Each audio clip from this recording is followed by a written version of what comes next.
So, hello on a Sunday morning, a lazy Sunday morning, you lovely people. Ayubowan, which in Sinhalese means live long, may you live long. It's like live long and prosper, which is, let me get this right, live long and prosper, as the Balkans would say. Anyway, this morning's challenge by the lovely Crispo is this, isn't it? We have a grading table here, marks and subject, and the grade. If you get a mark above these marks for these subjects, that's the grade you get. And these are the students, and they have taken these subjects and got these marks. And the challenge is to create an algorithm for returning the grade. So once again, I'm Mr. Simple. I'm Mr. First Principles, right? Are you born? First Principles, and so I'm going to talk you through. Actually, I'm not going to do that first. I'm going to show you my result first. How about that? Let's do the result first. So first of all, let me show you that my system works. These are the grades that Crispo has given us as the answers that we're looking for. And I'm going to double click this cell called grade because I'm a lazy bugger, right? And so my algorithm. When I step in the venue, the boys seen a couple snacks on the menu, but I don't want me a BLT, cause on my arm I got me a PLT. Sun's out and it's blue skies, true say it's magnificent weather. If I'm a gang with vibes in all day, and all night we skank out together. This one's rhythm and vibe. So my algorithm gives the same answer as Crispo's.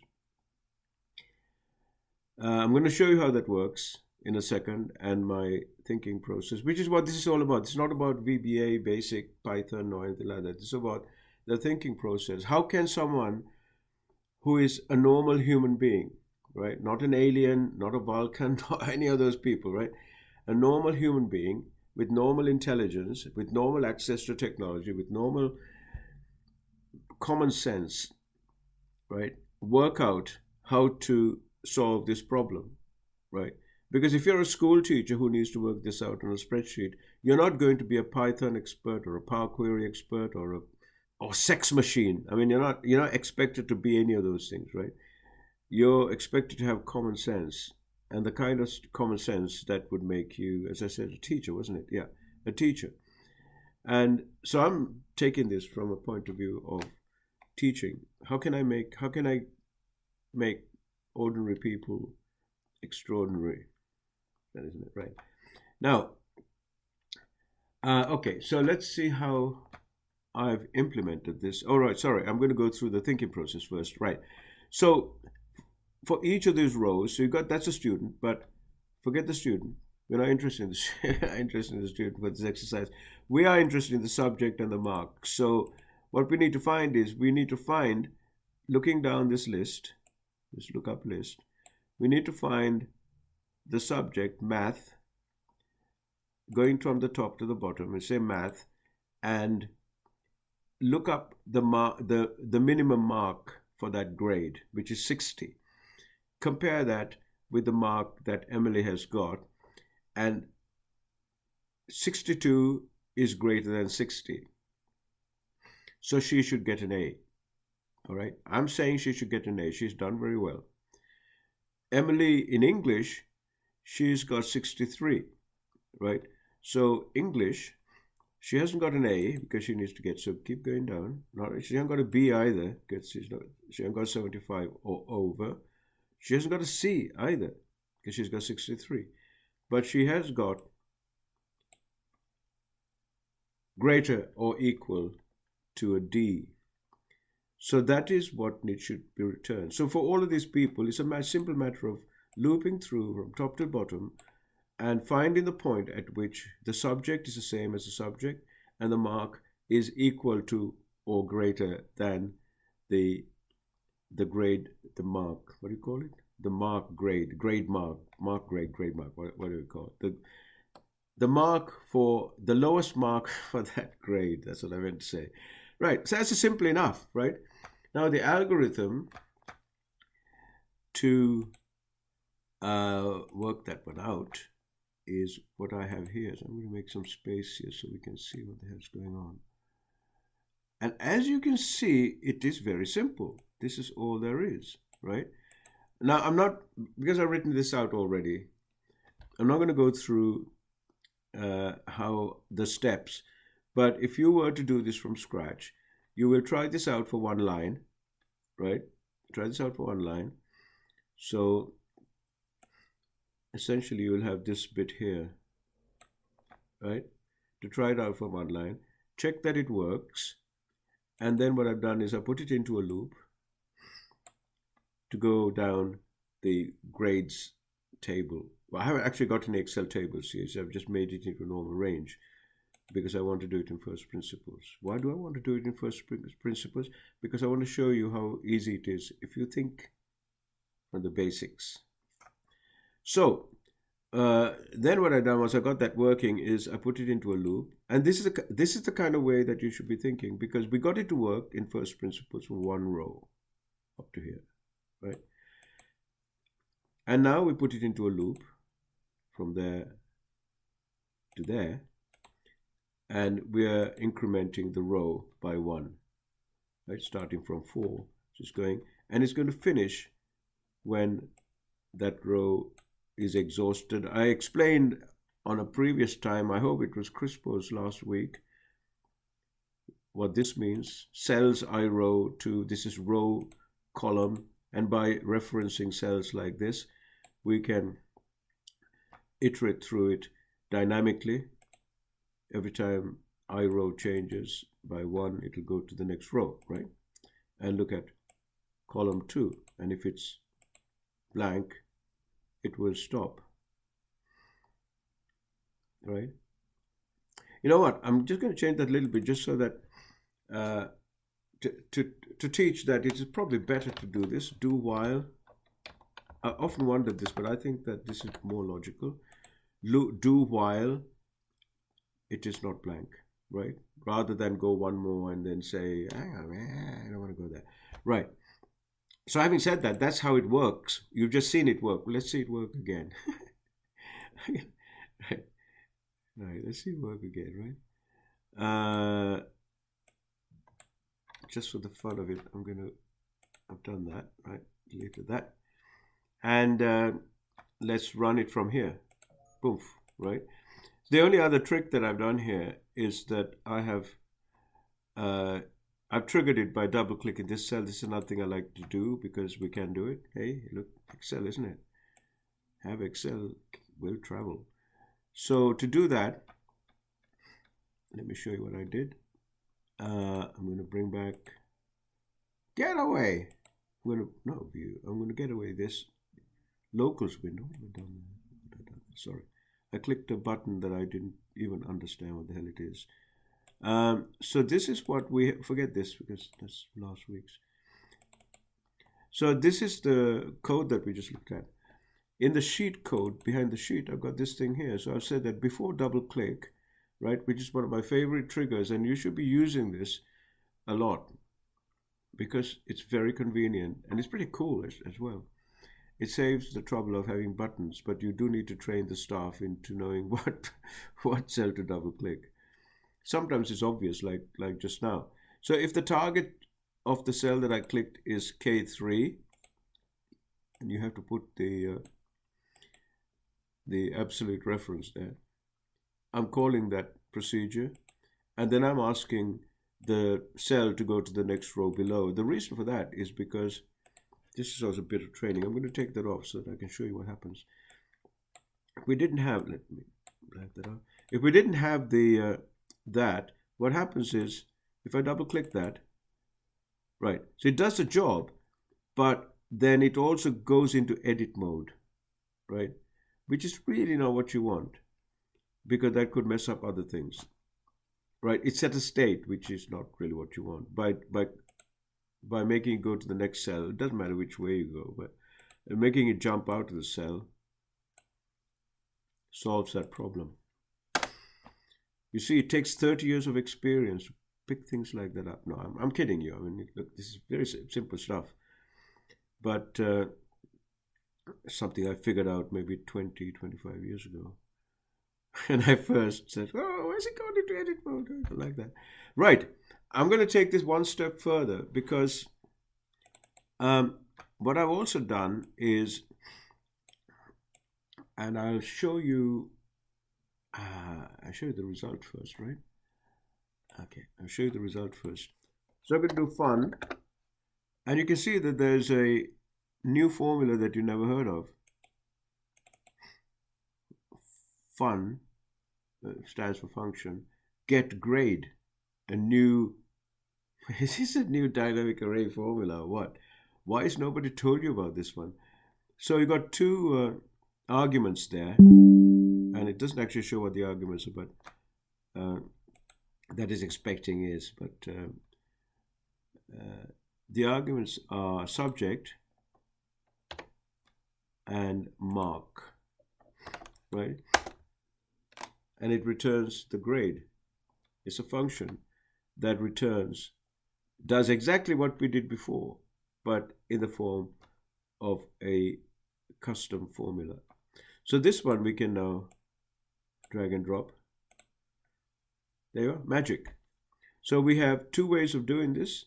I work through first principles for the algorithm, which I've shown you here. We'll go to that in a minute. And as a formula, as you can see, it's very simple. It's very obvious what you need to do. Although it would have been nice if the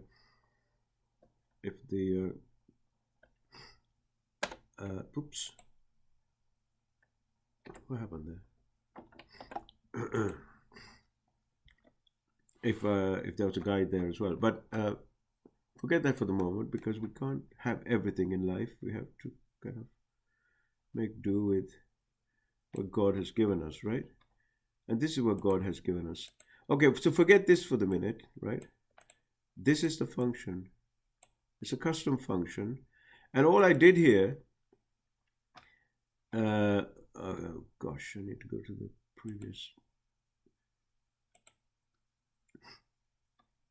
All I've done here is to take the logic, which is this bit here, right? Just take the logic. Is it? I think it's only this bit. Is it? Yeah, principally that bit, and then make it into a function. So this is the logic, isn't it? Sorry, I've taken it from here up to here, and put the string grade into the name of the function so that it returns it. And I did this to test it, to test that it works. All right. So don't actually need that. This I've tested that it works, and we have seen here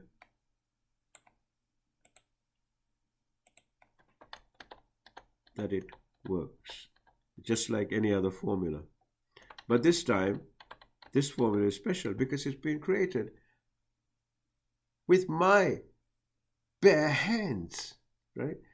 This is the thrill of Excel. I don't know about you guys, but the reason I've been thrilled with this technology for a bloody long time is because I can give the spreadsheet intelligence so that rather than me doing something and the spreadsheet kind of follows what I'm doing manually, I can get the spreadsheet to learn what is it that I want it to do, and then some means of telling it that I want it to do it. It may be a button, it may be a double click on a cell is more powerful because where that cell you're double clicking is then has coordinates that it can look up, right? As we did here. No, not here, but I've shown it in last week's, I think. So that's about all I want to show you. I'm not going to show you any more, even if you ask me. But if anybody wants to know, and I think you guys are clever enough to figure out how this logic works. the algorithm. We must start using that term algorithm. I don't know why we don't. The algorithm.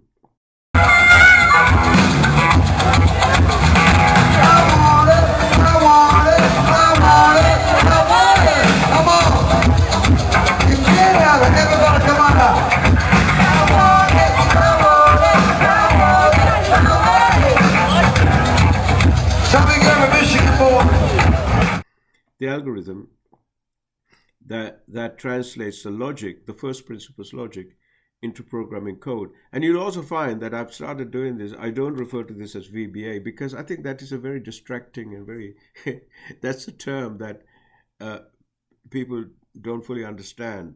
VBA. This is the basic. This is basic. BASIC. Basic, and it stands for Beginner's All-Purpose Symbolic Instruction Code. And the purpose of BASIC is so that anybody, right, anybody, even Bill Gates, even a teenage Bill Gates, was able to figure it out and use it, and work for his local small businesses, creating programs for their business processes, right? Basic, beginner's all purpose symbolic. He didn't invent it, but he created a packaged product called Microsoft Basic back in the 70s, which was their first product, which was really basically what Microsoft was about in the beginning. And so this is a basic computer language. It's called VBA because it's been customized for the Office applications and Excel in this case. And it's been customized so that this is an object and the value is a property of that object. So we can manipulate the value of the properties. The value of the properties. We can manipulate the properties of the objects. Get it right. So that it does what we need it to do. But most of this is not basic at all. Most of this is to do with the engineering that's built, that Excel is.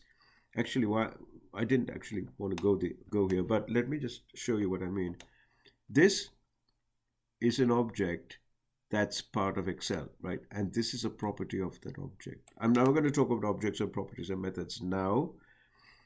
I talk about it elsewhere. So again, here is an object, and here's a property of the object. The default property is value, right? This we all know what that is. This is VB. This is basic computer language. Do while something. Do while and some condition, right? That is basic computer language. That's basically saying repeat this until something happens, right? So again, these are objects, these are variables, which is also pretty standard for any kind of programming. But in the basic language, this is very excuse me loosely typed. But you can define their types by dim statement, which I haven't done to keep this simple. This is also for next is basic, a loop. Excuse me.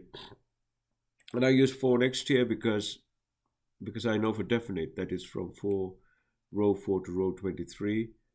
If I want to make it elastic, I would have done some construct like that. The if, then, and if, that is also basic. Again, it's a conditional. It's a very, very fundamental programming concept that we ought to know about. We use that in formulas, so we should know that. And these are the two conditions that I've got here, that we need here. And it's an and this checks that the mark is at least the mark that's on the grading table. Once it's found it, we want it to put it into this variable, and then at that point we don't need it to continue searching anymore. and so that's an exit 4. I mean, if you see that, if it continued searching, let me show you what I mean. If it continued searching, of course, it won't stop here. If you got 67, it'll get a B, and then it'll hit here, it'll get a C, and hit here, it'll get a D and an E, right? Which is not what we want. We want it to stop at the point at which it has found the match, because it's above or equal to. And if none of this works, gets to the end without having found a match, then we've got the default, because we've preloaded it with fail. We don't want to fail, do we? No. So this is why I think you should all learn how to think in first principles. As Uncle Hiran says, I say granddad. Yeah, granddad Hiran. Grandpa. Grandpa Hiran, okay? My granddaughter calls me Grandpa Pig. All right, you can work that one out. She's 2.5. Right. So that's all there is. And I can tell her, I don't know, I can make some jokes or something, but I don't think we got time for that. It's Easter Sunday. Excuse me. Have a enjoy the day. I hope you enjoyed this, and thank you, Crispo, for the opportunity that you're giving everyone. No, Crispo, you are the greatest, right? I thought Muhammad Ali was the greatest. What did he say? I'm the greatest in the whole worlds, or something like that. Oh, bless him. Miss him, don't we? We miss Muhammad Ali. So, Crispo, thank you very much. I look forward to the next one, right? So, if you figure this one out, and if it's of any use to you, don't go doing stuff like, subscribe or like and share with your friends or anything, any of that shit. Like, I don't go in for that sort of stuff. If you like this, just simply buy me lunch. See you next time.